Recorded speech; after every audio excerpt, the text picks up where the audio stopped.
السلام علیکم ورحمۃ اللہ وبرکاتہ۔ الحمدللہ رب العالمین والعاقبۃ للمتقین والصلاۃ والسلام علی محمد وعلی آلہ وصحبہ اجمعین، اما بعد۔ اعوذ باللہ من الشیطان الرجیم، بسم اللہ الرحمن الرحیم۔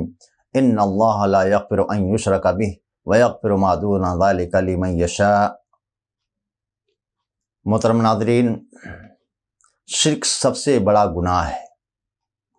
اللہ تبارک و تعالیٰ نے ہم انسانوں کو پیدا فرمایا، ہمیں دیکھنے کے لیے آنکھیں، بولنے کے لیے زبان، سننے کے لیے کان، چلنے کے لیے پیر، اور نفع و نقصان کو سمجھنے اور اچھے اور برے کے درمیان تمیز کرنے کے لیے اللہ تبارک و تعالیٰ نے ہمیں عقل و فہم عطا فرمائی، اور ہماری ہدایت کے لیے اللہ تبارک و تعالیٰ نے انبیاء مبعوث فرمائے، کتابیں نازل فرمائی، مگر ان سب کا مرکزی پیغام ایک ہی رہا۔ اللہ نے کیا کہا قرآن میں؟ اعبدوا اللہ ما لکم من الہ غیرہ، اے لوگو تم اللہ کی عبادت کرو جس کے سوا تمہارا کوئی معبود نہیں۔ یہی سارے انبیاء کا پیغام تھا۔ اللہ نے دوسرے مقام پر فرمایا اعبدوا اللہ ولا تشرکوا بہ شیئا، اے لوگو تم اللہ کی عبادت کرو، اللہ کی عبادت میں کسی کو شریک نہ کرو، کیونکہ شرک یہ کائنات کا سب سے بڑا گناہ ہے۔ صحیح بخاری کی روایت ہے، راوی حدیث حضرت ابو بکر رضی اللہ تعالیٰ عنہ ہیں، بیان فرماتے ہیں کہ اللہ کے نبی پاک صلی اللہ علیہ وسلم نے ارشاد فرمایا الا انبئکم باکبر الکبائر، اے لوگو کیا میں تمہیں گناہوں میں سب سے بڑے گناہ کی بابت نہ بتلاؤں؟ قلنا بلا یا رسول اللہ۔ ابو بکر رضی اللہ تعالیٰ عنہ فرماتے ہیں کہ ہم لوگوں نے کہا کہ اللہ صلی اللہ علیہ وسلم کیوں نہیں، آپ ضرور بتلائیے۔ قال، اللہ کے نبی نے فرمایا الاشراک باللہ وعقوق الوالدین، اللہ کے ساتھ شرک کرنا، ماں باپ کی نافرمانی کرنا، یہ بہت بڑا گناہ ہے۔ سوال یہ ہے کہ شرک سب سے بڑا گناہ کیوں ہے؟ اس لیے کہ یہ اللہ کی وحدانیت اور توحید کے خلاف ہے۔ بلا شبہ شرک یہ تمام برائیوں کی جڑ، تمام گناہوں کا منبع اور تمام گمراہیوں کا آغاز ہے۔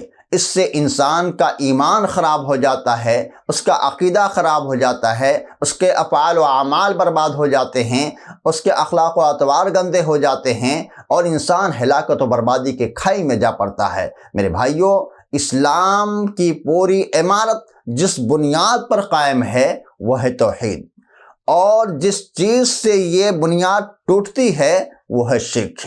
یہی وجہ ہے کہ قرآن مجید میں اللہ تبارک و تعالیٰ نے سب سے زیادہ شرک سے ڈرایا ہے، جیسا کہ اللہ رب العالمین نے سورہ نساء آیت نمبر 48 میں شرک کی خطرناکی کو واضح کرتے ہوئے فرمایا کہ یہ کائنات کا سب سے بڑا گناہ ہے اور یہ ناقابل معافی جرم ہے۔ اللہ نے کیا کہا؟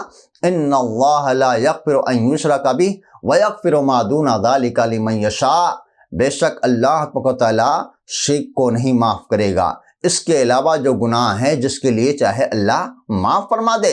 وَمَن يُشْرِكْ بِاللَّهِ، اور جو کوئی اللہ کے ساتھ شرک کرے فَقَدِ افْتَرَىٰ إِثْمًا مُبِينًا، تو اس نے بہت بڑا گناہ کا کام کیا۔ یہ شرک سب سے بڑا ظلم ہے میرے بھائیوں، جیسا کہ حضرت لقمان نے اپنے بیٹے کو نصیحت کرتے ہوئے فرمایا تھا، جس کا ذکر اللہ نے سورہ لقمان آیت نمبر 13 میں کیا ہے، یا بنی لا تشرک باللہ ان الشرک لظلم عظیم، اے میرے بیٹے اللہ کے ساتھ شرک مت کرنا۔ کیوں؟ اس لیے کہ یہ شرک بہت بڑا ظلم ہے۔ سوال یہ ہے کہ شرک کو سب سے بڑا ظلم کیوں کہا گیا ہے؟ اس لیے کہ ہمارا پیدا کرنے والا کون ہے؟ اللہ۔ روزی دینے والا کون ہے؟ اللہ۔ اسباب زندگی فراہم کرنے والا کون ہے؟ اللہ۔ ہمارا پالنے اور پوسنے والا کون ہے؟ اللہ۔ زندگی اور موت کا خالق مالک کون ہے؟ اللہ۔ زندگی دینے والا کون؟ اللہ۔ موت دینے والا کون؟ اللہ۔ بیماری سے شفا دینے والا کون ہے؟ اللہ۔ مشکلات کو دور کرنے والا کون ہے؟ اللہ۔ غرض ہمارے جسم کا ہر جوڑ، ہر پور اور ہر عضو اللہ رب العالمین کی عطا کردہ ہے، اور ہم زندگی کے ہر سانس میں اللہ کے محتاج ہیں۔ یہ ہوائیں جو اللہ تعالیٰ چلا رہا ہے آکسیجن کے طور پر ہم استعمال کرتے ہیں، اگر ایک منٹ کے لیے اللہ بند کر لے، 2 منٹ کے لیے اللہ بند کر لے، 5 منٹ کے لیے اگر اللہ بند کر لے، اس زمین پر کوئی زی روح باقی نہیں بچے گا، سب فنا ہو جائیں گے۔ پھر یہ سب کچھ جانتے ہوئے ہم اللہ کے سوا کسی اور کی عبادت کریں، کسی اور کو اپنا حاجت روا مشکل کشا مانیں، کسی اور کے آگے اپنے سر جھکائیں، کسی اور سے دعا پر یاد کریں، کسی اور کے سامنے جا کر کے اپنے سر کو اپنے خم کریں، جھکائیں۔ میرے بھائیو، یہ ظلم نہیں تو اور کیا ہے؟ صحیح بخاری کی روایت ہے، حضرت عبداللہ بن مسعود رضی اللہ تعالیٰ عنہ بیان فرماتے ہیں، قلت یا رسول اللہ، کہ میں نے کہا اے اللہ کے صلی اللہ علیہ وسلم، یہ بتلائیے ایو الذنب اعظم عند اللہ، کہ کون سا گناہ اللہ رب العالمین کے نزدیک سب سے بڑا ہے؟ قال، اللہ کے نبی نے فرمایا، ان تجعل للہ ندا وہو خلق، کہ تم اللہ کے علاوہ کسی کو شریک بناؤ حالانکہ اللہ نے تجھے پیدا کیا ہے۔ یہی وجہ ہے کہ اللہ تبارک و تعالیٰ نے مشرک پر جنت کو حرام ٹھہرایا ہے۔ اللہ نے کیا کہا سورہ مائدہ آیت نمبر 72 میں؟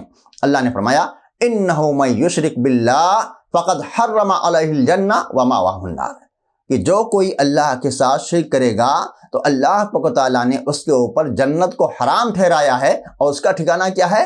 جہنم ہے۔ شرک کی خطرناکی کا اندازہ اس بات سے لگایا جا سکتا ہے کہ اللہ تبارک و تعالیٰ نے سورہ انعام میں تقریباً 18 انبیاء کرام علیہ السلام کا ذکر کیا، ان کی شان، ان کے منقبت، ان کے مقام و مرتبے کو واضح کرنے کے بعد اللہ نے فرمایا، وَلَوْ أَشْرَكُوا لَحَبِطَ عَنْهُمْ مَا كَانُوا يَعْمَلُونَ، اگر یہ انبیاء کرام بھی شرک کرتے تو اللہ تبارک و تعالیٰ ان کے اعمال کو ضائع کر دیتا، برباد کر دیتا۔ معلوم ہوا کہ شرک اتنا بڑا گناہ ہے جس سے انسان کی ساری نیکیاں برباد ہو جاتی ہیں، اللہ رب العالمین کی نگاہ میں اس کی نیکیوں کی، اس کے اعمال صالحہ کی کوئی حیثیت نہیں رہ جاتی ہے، اور انسان ہمیشہ ہمیشہ کے لیے جہنم کا حقدار بن جاتا ہے۔ اس لیے میرے بھائیوں، ہمیں چاہیے کہ شرک جیسے بدترین گناہ سے خود کو بچائیں، اپنے اہل و عیال کو بچائیں، اپنے خاندان والوں کو بچائیں، اور اپنے اہل قریہ کو بچائیں، اور امت مسلمہ کو توحید کی دعوت دیں اور شرک کی خطرناکی سے آگاہ کریں۔ اللہ رب العالمین سے دعا کرتے ہیں کہ اللہ تبارک و تعالیٰ ہم تمام لوگوں کو توحید پر قائم رہنے والا بنا اور ہر طرح کے شرک سے ہمیں محفوظ رکھے۔ آمین۔ تقبل رب العالمین۔ السلام علیکم ورحمۃ اللہ وبرکاتہ۔